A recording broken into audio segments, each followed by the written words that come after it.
She was known across the village as the quiet one, the girl who never raised her voice in anger, who never demanded anything for herself, yet whose presence seemed to draw people in like a calm stream on a scorching day. Her hands were always busy, helping the old with their heavy loads, gathering herbs for the sick, and mending what others had broken without complaint.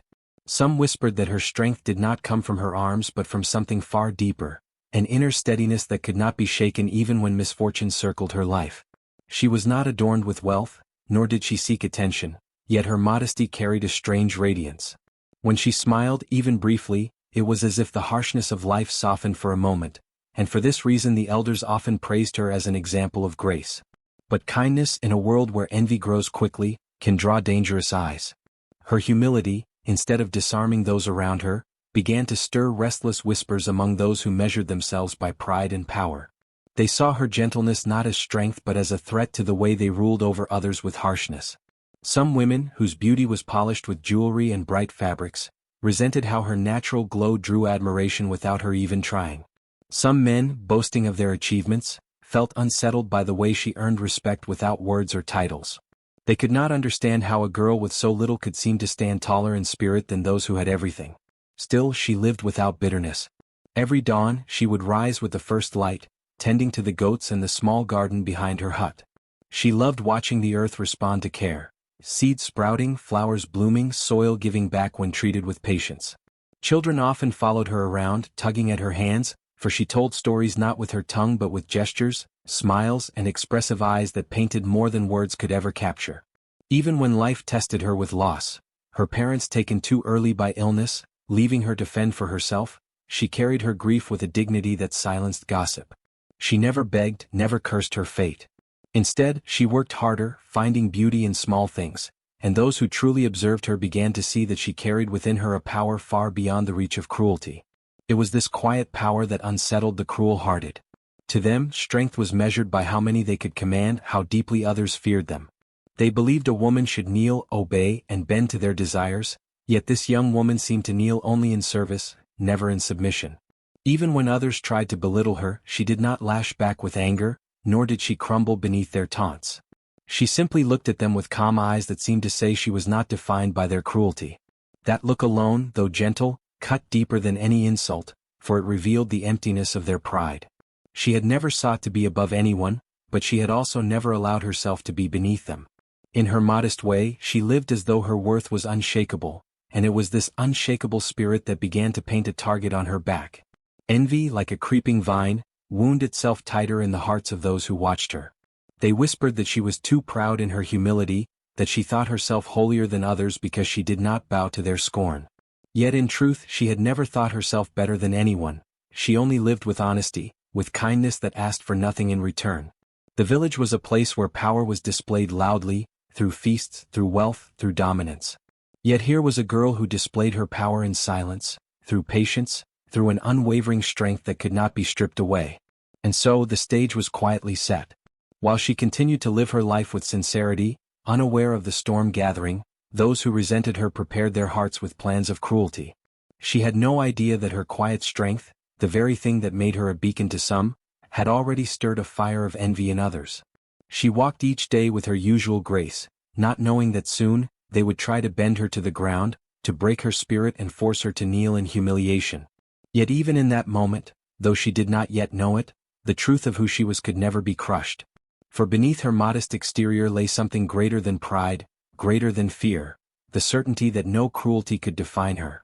That certainty, buried quietly in her soul, was the seed of her rising, the reason why by morning she would stand taller than them all. They began small at first, as envy often does, hiding behind the mask of jokes and whispers. Some of the village girls would giggle when she walked by, their laughter sharp as thorns, pretending to trip in imitation of her simple sandals. "Look," they would say, "she thinks she is too good for us because she doesn't decorate herself." Others, bolder, would sneer openly, calling her a shadow or a ghost, as if her quietness meant she was less than human.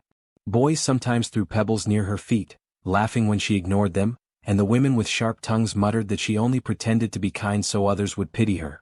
In every corner, envy wove itself into words meant to cut, and though she carried herself with dignity, each sting left a mark. Her stepkin were the cruelest. They saw her as a burden, someone who ate at their fire but gave them no wealth in return.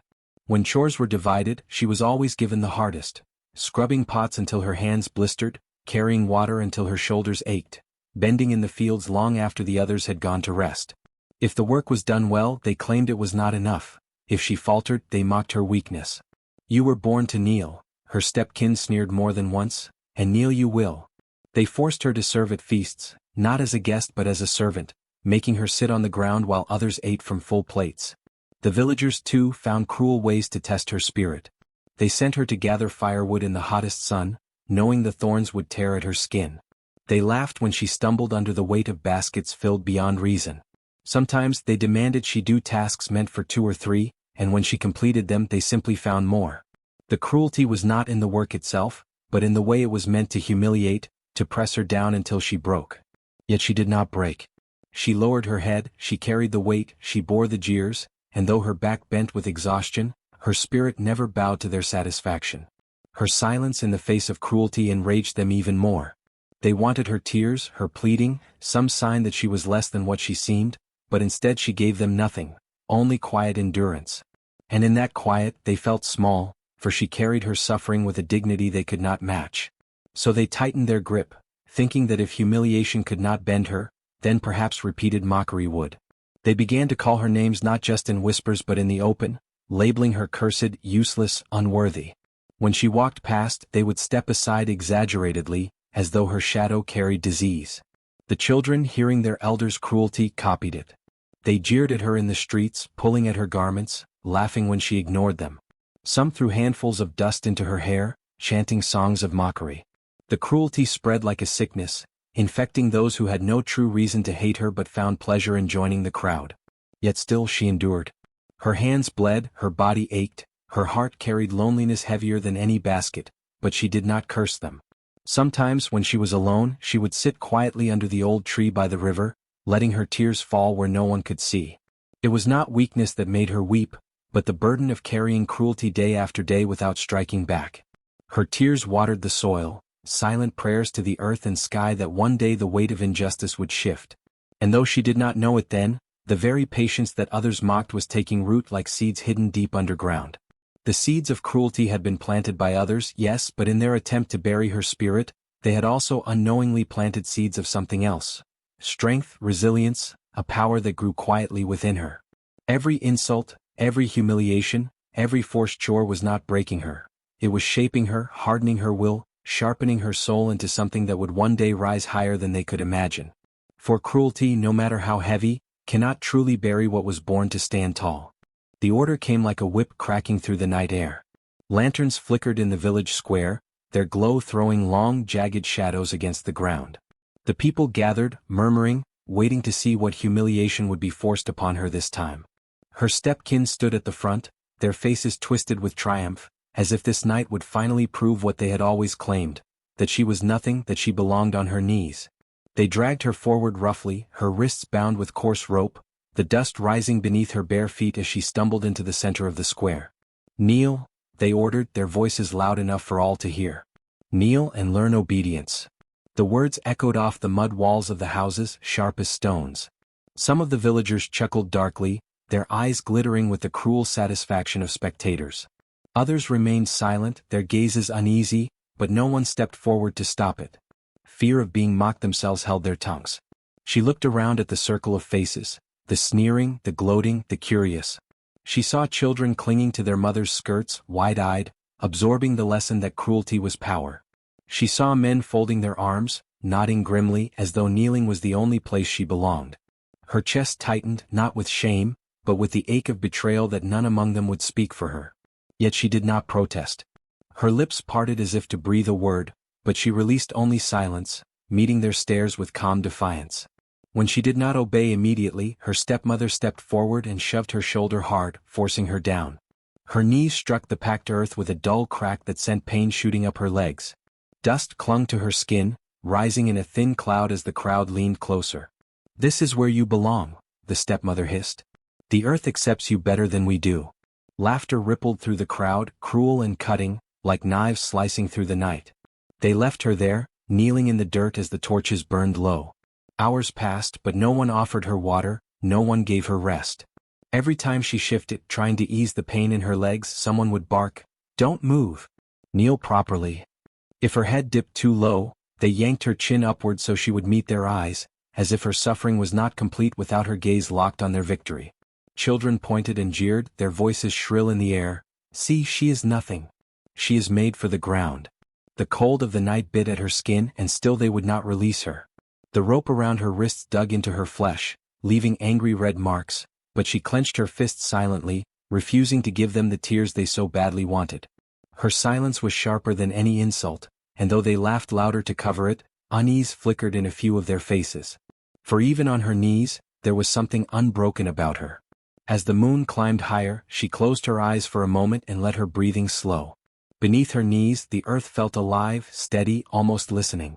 The pain that tore through her body seemed to sink into the ground, carried away, leaving her strangely clear. In her silence, she felt a strength stirring, not in her muscles but in her spirit. It whispered that kneeling was not the end, but a beginning. By dawn, her body trembled with exhaustion, but her spirit stood tall within her. Those who forced her down believed they had broken her, but what they did not see was that they had only sharpened her resolve. They had chained her body to the earth, but the earth itself seemed to rise with her. And when the sun began to edge across the horizon, lighting her face, there was no shame left in her, only a quiet strength that made some avert their eyes. That night was meant to teach her obedience, but instead, it taught her patience. It was meant to strip her dignity, but instead, it wrapped her in a power none of them understood. They had forced her to kneel, but by morning she would stand taller than any of them had ever dreamed. The night stretched endlessly before her, heavy and cruel, each moment pressing down like the weight of an entire mountain. The earth beneath her knees was unforgiving, its stones sharp, digging mercilessly into her skin. With every shift, fresh pain flared, the ground biting harder as if to remind her of her place. The dust clung to her legs, mingling with the blood from small cuts, while the rope around her wrists burned against her flesh whenever she tried to adjust herself. The cold wind swept across the square, sharp and biting, carrying with it the scent of smoke from dying torches and the faint musk of the nearby fields. It slipped through the thin fabric of her dress, crawling over her skin until her bones felt chilled. The cold and the pain should have broken her, yet she sat there in silence, her head held just high enough to meet the eyes of those who watched her suffer. The villagers lingered, drawn to her torment like moths to flame. Some stood with arms folded, grinning at the sight of her bowed figure, while others laughed openly, their voices cutting through the night air. Children skipped around her, pointing at her trembling form, shouting cruel words they had learned from the mouths of their elders. Every laugh, every insult, was meant to pierce her spirit, to reduce her into nothing more than a spectacle of shame. Her stepmother hovered close, her eyes glittering with malice. She whispered to those around her, fueling their mockery with lies and venom. "See how pitiful she looks," she said. "She thinks herself strong, but even the earth is stronger than she is." The crowd snickered, nodding, their laughter rising again. Each word was like poison, seeping into the air around her, meant to smother whatever fragments of dignity she had left. Yet through it all she did not cry. Her silence was heavier than their noise, a silence that unnerved even those who jeered the loudest. Some grew restless when they realized she refused to scream, refused to beg. They wanted her broken, shattered in both body and spirit, but her endurance, though it looked frail, was a wall they could not breach. As the hours dragged on, her body began to weaken. Her knees ached as if they had turned to fire, her back stiffened until every breath was a battle, and her arms throbbed from the tight bonds around them. Hunger gnawed at her belly, and thirst parched her lips until they cracked, yet no one offered her even a drop of water. Still, she pressed her lips together, refusing to give them the sight of her desperation. The moon traveled slowly across the sky, bathing the square in a pale glow that made her look ghostly, almost otherworldly. Each gust of wind carried whispers of the night, dogs barking in the distance, leaves rustling in the dark, the faint creak of doors being opened by those who wanted to watch without being seen. Her suffering had become the village's entertainment, and still she endured. Her silence was not emptiness. It was filled with thought, with memory, with the steady drumbeat of her heart that whispered she was more than their cruelty. In that silence she remembered her childhood laughter, long buried beneath years of mockery. She remembered moments of kindness, fleeting but real, that had taught her the strength of gentleness. She remembered the faces of those who loved her once, or perhaps still loved her, but were too afraid to step forward. Each memory became a spark, keeping her spirit alight even as her body trembled. Hours passed and the crowd thinned. One by one the villagers left, their laughter fading as they returned to their beds, content that the night had proven her defeat. Only a few remained, those too cruel to leave or too proud to admit that her endurance unsettled them. They muttered to themselves, trying to convince one another that she would collapse before dawn. But still she did not fall. Her silence deepened, not weak but unyielding, until it seemed to absorb the very sounds of the night. Even the wind grew quieter, as though nature itself respected her endurance. Her body was breaking, her knees bruised and bleeding, her skin frozen by the night air, but her spirit did not bow. By the time the stars began to dim, signaling the approach of dawn, the square was nearly empty. Only the cold ground, the whisper of wind, and her trembling figure remained. The laughter had gone, the voices of cruelty silenced by sleep, but her silence endured like an unbroken song. And though she had spent the night in agony, she had gained something they could never take from her. Her pain had not weakened her, it had become her armor. The stones beneath her knees, the wind against her skin, the endless hours of humiliation, each was a test and each had been endured. By morning she would rise, her body battered but her spirit unshaken. And when she did, she would no longer be the girl forced to kneel. She would be the woman who endured the long night of pain and came out standing taller than all who tried to break her. As the night deepened and the torches flickered low, her knees pressed harder against the sharp stones, cutting into her flesh with every shift of her weight. The square was still, except for the occasional echo of mocking laughter that drifted away as the villagers grew tired of their spectacle. But she did not cry, nor did she beg for release. Instead, she closed her eyes, breathing slowly, and turned inward to the one place they could not touch, her heart. Within that quiet chamber, words rose unbidden, fragile yet powerful, like the first notes of a song. She whispered them silently, lips barely moving, a prayer carried not on breath but on spirit. She prayed for strength, not revenge. She asked for courage, not escape. She prayed for those who had hurt her, not because they deserved mercy, but because she feared what hatred might do to her own soul.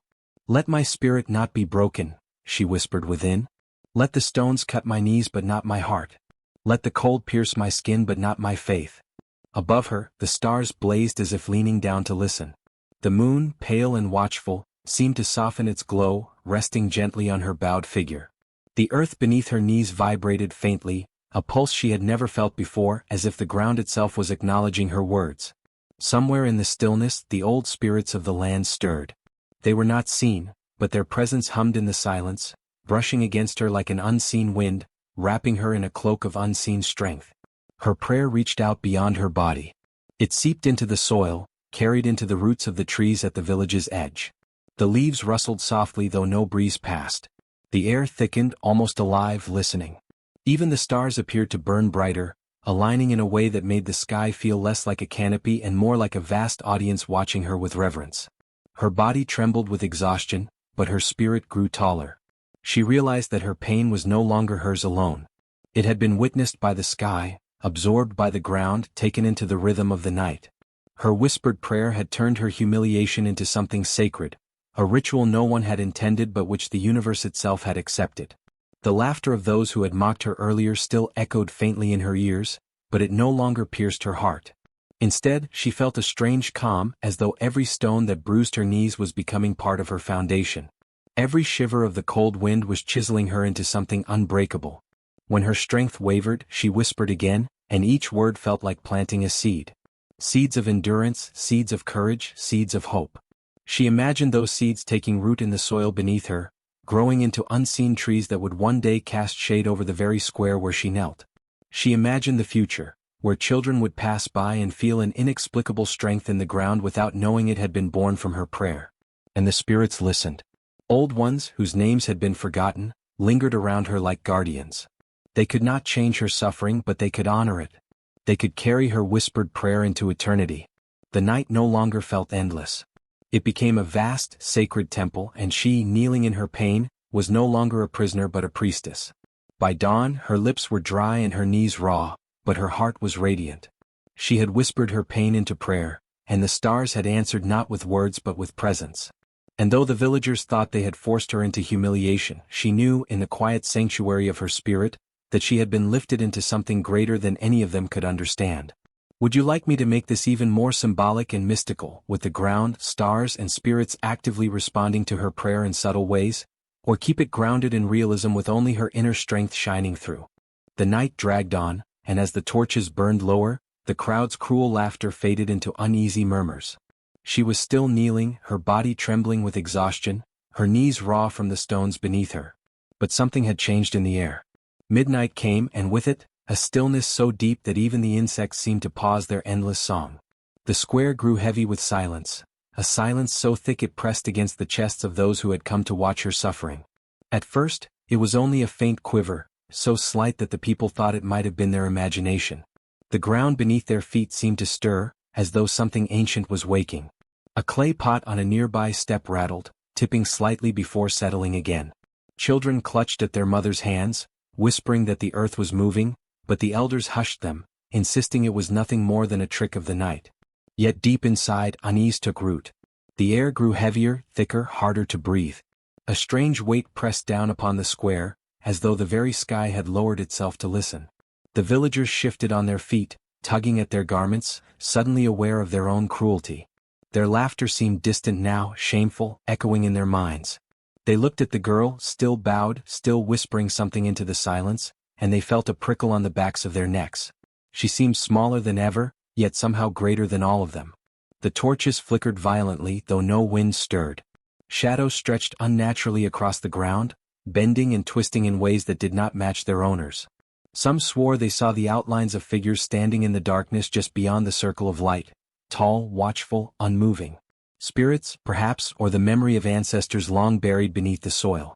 Fear crept into the villagers' bones, though they dared not speak it aloud. Then came the tremor. It rolled gently at first, like a giant shifting in its sleep beneath the earth. Dust trickled from rooftops, and the stones of the square vibrated under her knees. The crowd gasped, some stepping backward instinctively, others clutching their chest as though their own hearts had shaken. Yet the girl did not move. Her lips were still, but her body seemed anchored, rooted to the trembling ground as though she and the earth were breathing together. Whispers rippled through the gathering. Was this a curse? Was this a sign from the spirits? Some muttered that she was a witch, that her suffering had called down something forbidden.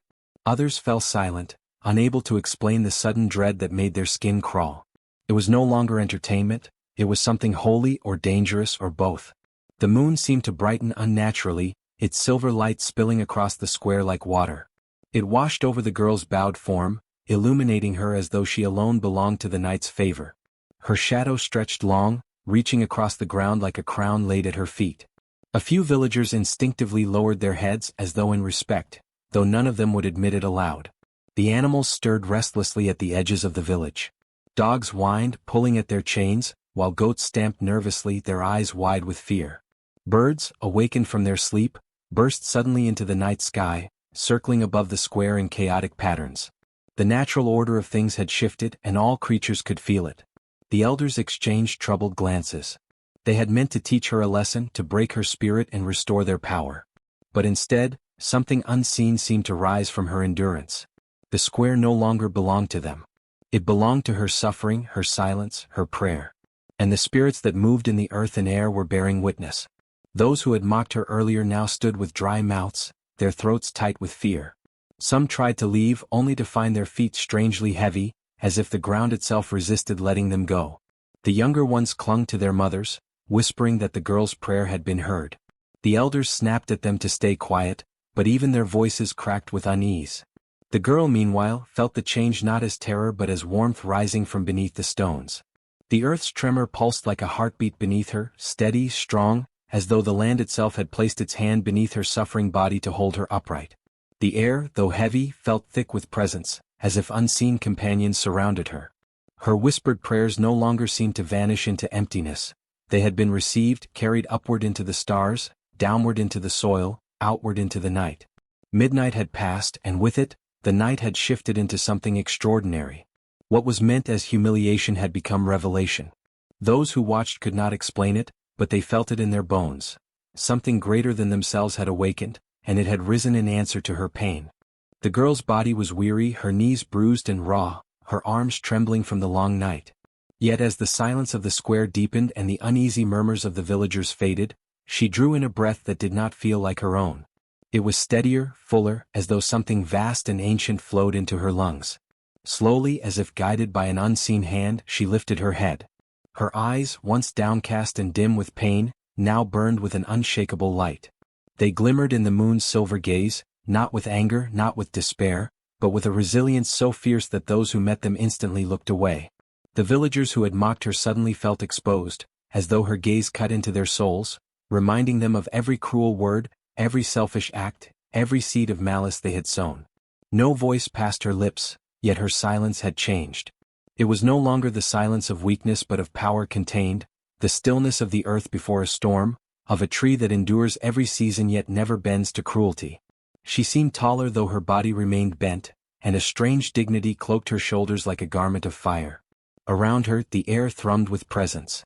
Though nothing could be seen, it felt as though mighty figures stood at her side, warriors of old, mothers who had endured suffering, ancestors who refused to let their bloodline break. The villagers shifted uncomfortably, for though the square held only one girl, it felt crowded, filled with unseen witnesses. Some swore they heard footsteps behind her, the shuffle of many feet moving in unison, though no one was there. Others claimed to glimpse shadows moving just at the edges of the torchlight, tall and towering, as if the spirits themselves had risen to defend her. The girl herself did not tremble anymore. The agony of the stones was still there, but it no longer crushed her. It had become part of her strength. Each jagged edge that had bitten into her skin now seemed to root her more deeply into the earth, as if the ground itself was lending her its endurance. She was no longer simply kneeling, she was anchored, unbreakable. Gasps rippled through the crowd when she placed her palms upon the ground and began to rise. It was not quick, but deliberate, every motion steady as though she carried something greater than her own body.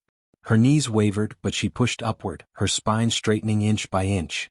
To the villagers, it felt as though the whole night was rising with her. The trembling earth, the heavy air, the whisper of stars that seemed to lean closer to watch. Her head lifted higher, her eyes level with those who had stood above her hours before. The villagers stepped back unconsciously, their laughter long dead, their certainty shaken. They had forced her to kneel to prove she was beneath them, yet now as she straightened, it was they who felt small. Her endurance was no longer quiet submission but defiance woven into her very being. A strange wind passed through the square, though the night was still.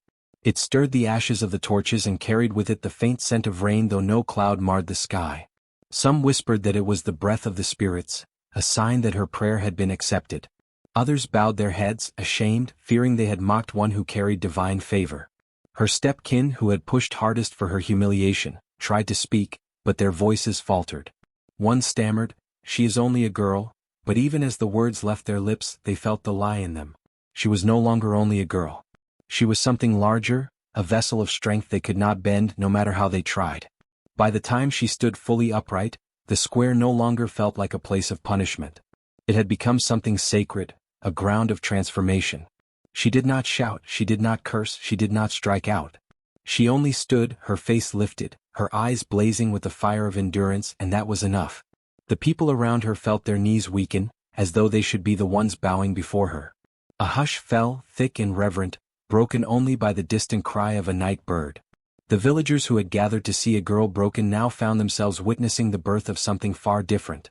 A spirit unshaken, a strength that no cruelty could crush. And though they did not yet know it, the night would mark the beginning of a story told for generations, that the girl who was forced to kneel had risen taller than them all. The crowd that had gathered in the square shifted uneasily as she rose to her feet.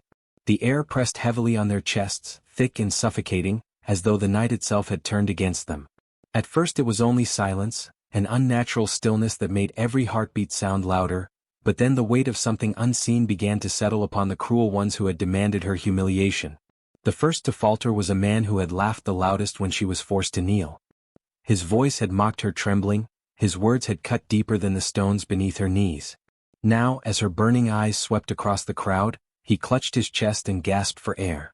His legs wobbled, and before anyone could steady him, he collapsed into the dust, his laughter silenced forever. Murmurs rippled through the villagers, fear growing like wildfire. Then it spread to the others. The ones who had jeered, the ones who had whispered that she deserved to kneel, the ones who had turned her pain into their evening's entertainment. Their limbs grew heavy as though invisible hands pressed them down. A woman who had spit at the girl earlier staggered back, her face pale, her body trembling as though drained of all strength. She tried to stand tall, but her knees buckled beneath her. Another villager, who had clapped gleefully when she was ordered to kneel, began to sway as though drunk, his head lolling as sweat poured down his face. The cruelest of them all, her own stepkin, felt the force most strongly. Their laughter turned to coughing fits, their sneers to cries of pain. They clutched at each other, but no comfort could be found. It was as though the weight of every insult, every blow, every act of cruelty they had inflicted upon her had been gathered together and returned to them all at once. Their spines bent, their voices cracked, and they began to sink, no longer towering above her but cowering like shadows shrinking from light. Whispers ran through the crowd, "It is her prayer. The spirits have heard her." Mothers clutched their children, pulling them close, afraid that the unseen power might spread further. Fathers looked at the ground, ashamed, wondering if their silence the night before had also made them guilty. But the girl herself did not move. She stood tall and silent, her strength unshaken, her presence filling the square like a flame that could not be smothered. She did not raise a hand against them, she did not speak a word, yet it was as if the universe itself was acting in her defense. Every cruel heart was being weighed, every unkind soul measured, and none could escape. The torment of the guilty was not loud or dramatic, it was slow and merciless. They stumbled, they weakened, their bodies betraying them, their spirits crumbling. One by one, they sank to the ground while she remained standing, untouched, radiant in her resilience. Where they had once forced her to kneel, now they knelt before her, not out of respect but out of fear, out of the crushing burden of their own cruelty pressing them into the dust. The villagers who had not mocked her could only watch, awe and terror mingling in their hearts. They realized that the night was no longer a test of the girl's endurance, but a judgment upon those who had sought to break her. And as the cruel fell like toppled idols, the people began to understand the truth. The strength they had tried to crush had only risen higher, and the weight of their own wickedness was now their undoing. The first light of dawn stretched across the horizon, soft and golden, spilling slowly into the village square where the night's heavy silence still clung. The girl had stood through it all, her knees bloodied from hours pressed against the hard stones, her body trembling from exhaustion yet held upright by something far greater than human strength. Now, as the sun crept higher, her figure seemed to drink in the light, transforming before their eyes. She rose fully to her feet, tall and unbroken, her face calm but her eyes carrying the fire of the night's trial. Those who had mocked her shrank back instinctively. Their voices, so loud with laughter before, now cracked with whispers. Some covered their faces, unable to bear the sight of her standing so strong. Others lowered their heads in shame, their knees still aching from the unseen weight that had pressed them down hours before. They had expected her to break, to weep, to beg, yet here she stood at sunrise, not shattered but radiant, her presence filling the square with a quiet force that demanded reverence. The villagers who had not joined in the cruelty watched in awe. For them, the sight was not one of terror but of revelation. Where others saw a girl they had tried to humiliate, they now saw something larger, something beyond the fragile flesh of human endurance. The sun caught in her hair, painted her silhouette in gold, and made her appear like a figure carved out of the morning itself. The contrast was undeniable. Those who sought to diminish her were bowed low, while she, once the humblest among them, stood like a towering tree rooted deeply into the earth. Fear and awe mingled in the crowd. Some clutched at charms around their necks, whispering prayers to keep whatever force protected her from turning against them. Children, once taught to laugh at her misfortunes, now peered wide-eyed from behind their mother's skirts, sensing that the world had shifted. Old men shook their heads, muttering that no ordinary girl could endure such cruelty and rise again with the dawn. Her silence no longer seemed weakness, it seemed the mark of one who communed with powers they could not see. The guilty continued to cower. One tried to rise and speak to explain away his cruelty, but his voice broke into a rasp, and he sank again to the ground. Another stretched out a trembling hand toward her, as if to plead for mercy, but she did not move. Her eyes met his and he recoiled as though burned. It was not hatred in her gaze nor even anger, it was something colder, something that reminded them of justice too long denied. And still she did not speak. She did not shout at them, did not curse them. Her silence, once mocked, now weighed heavier than 1,000 words. Every heartbeat in the square seemed to echo that silence, until even the birds in the trees held back their morning songs, as if the world itself waited. When she finally lifted her head toward the rising sun, a hush fell across the square. The light illuminated her face and for a moment, The villagers felt they were no longer looking at one of their own but at something chosen, something set apart. It was as though the spirits of the earth and sky had bent low in the night to whisper into her bones, filling her with a strength that no cruelty could diminish. The guilty shivered, understanding that they could no longer hide behind their laughter or their schemes. Their fear was not of punishment alone, but of the revelation that their cruelty had failed. They had poured all their malice into breaking her, and yet here she was, rising, unbroken, more powerful in silence than they had ever been in cruelty. As the sun climbed higher, the villagers began to shift. Some bowed their heads in shame, others knelt in reverence, and still others wept openly, realizing too late what they had done.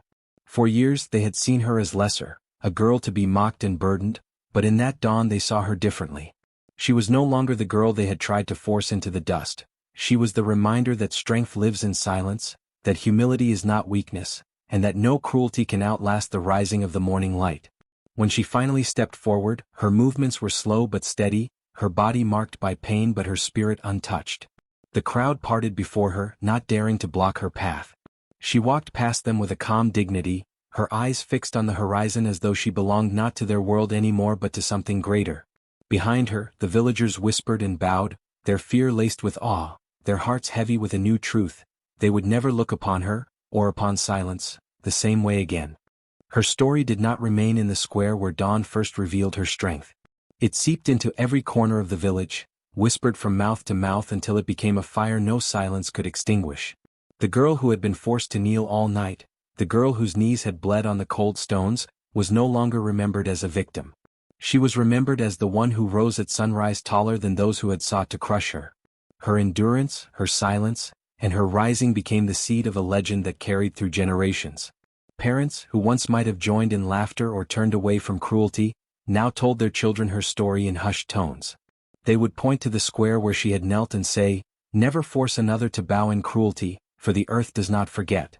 The earth listens, and when the innocent pray, even the stones answer." Children who once mocked others fell quiet, suddenly afraid that the smallest act of malice might awaken the same unseen strength that had lifted her. The legend grew with each telling. Some said that when she whispered her prayer, the earth beneath her knees stirred, carrying her pain into the roots of trees and the bones of the land. Others believed the stars themselves bent low, pouring their light into her until she rose with a glow that terrified the guilty. Still others swore that unseen spirits had gathered around her, holding her up when her body should have collapsed. But all agreed on one truth: cruelty had failed and innocence had triumphed. Her enemies, those who had laughed the loudest, were remembered not by name but by shame. Stories told of their trembling, their stumbling, their cowardice at dawn when she rose and they could not stand. Children laughed at them in stories, but the laughter was not cruel, it was the laughter of justice, of knowing that those who mock others eventually collapse under the weight of their own deeds. As years passed, travelers who came to the village heard the tale and carried it onward. In distant lands, mothers told their sons and daughters of the girl who endured the night and rose with the dawn. They taught that humility is not weakness and silence is not surrender. They warned their children never to use strength to crush the innocent, for the earth itself may choose to lift those who kneel higher than their oppressors. Some villages carved her likeness in stone, a girl kneeling, her head bowed, yet rising into a figure taller than those around her. In markets and feasts, people spoke her story as a warning. Mocking laughter may echo for a moment, but the silence of the innocent carries forever. The square where she once bled became a place of quiet reverence. Children dared not play there, and adults avoided raising their voices in cruelty nearby. They believed that if one ever tried again to force the innocent to kneel, the ground would tremble, and the morning sun would rise red with judgment. The legend grew into song. Elders sang of her strength by firelight, weaving her endurance into the rhythm of drums. Dancers bent low to the ground, then rose with outstretched arms to mimic her rising at dawn. In their movements, people remembered not only her suffering but her triumph, the image of a young woman standing tall above those who tried to break her spirit.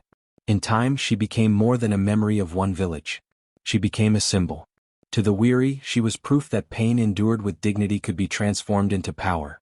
To the oppressed, she was hope that humiliation was not the end but a turning point. To the cruel, her name was a warning whispered in their ears when they sought to mock or force another down. And so her legend lived, carried in words, in songs, in silence.